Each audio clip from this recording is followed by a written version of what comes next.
నుంచి కూడా మీరు మొన్న రీసెంట్గా ప్రీ రిలీజ్ ఈవెంట్లో మేము విన్నాం. అంతకుముందు కూడా మీరు మెన్షన్ చేసినట్టున్నారు దట్ ఆవిడ మీ చిన్నతనంలోనే కువైట్ వెళ్ళిపోయారని, ఆవిడతో మీ కమ్యూనికేషన్ క్యాసెట్స్ ద్వారా జరిగేవని. అవునవునవును. అది ఎలాగా, హౌ?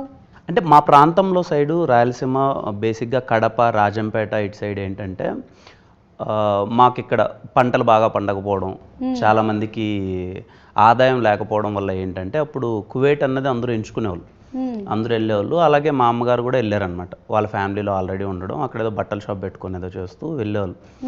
ఇప్పుడు మాకేమైపోయేదంటే ఇంకా అప్పుడు ఫోన్స్ ఇలాంటివన్నీ ఏమి ఉండేది కాదు కదా.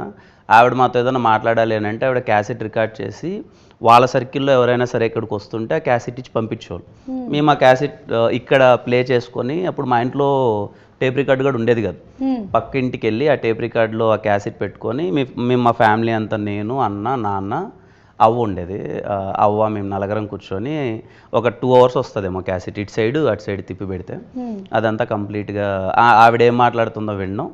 మేము విన్న తర్వాత ఒక 1 week తర్వాత మేము ఒక క్యాసెట్ రికార్డ్ చేసి వచ్చిన వాళ్ళు మళ్ళీ తిరిగి వెళ్తారు కదా, అది తిరిగి వెళ్ళేటప్పుడు వాళ్ళతో ఇచ్చి పంపించడం, అలా అలా ఉండేదన్నమాట కమ్యూనికేషన్. అలా ఎన్నేళ్ళు గడిచింది?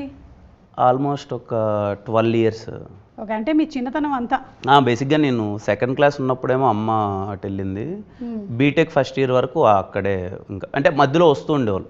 ఓకే, అంటే మేబీ హార్డ్లీ నేను ఒక 13 yearsలో ఒక 3 months or 5 months అలా స్పెండ్ చేసి ఉండొచ్చు. అంటే వస్తే ఒక 1 month అలా వచ్చి వెళ్ళిపోతూ ఉండేవాళ్ళు అనమాట. 3 years కలా.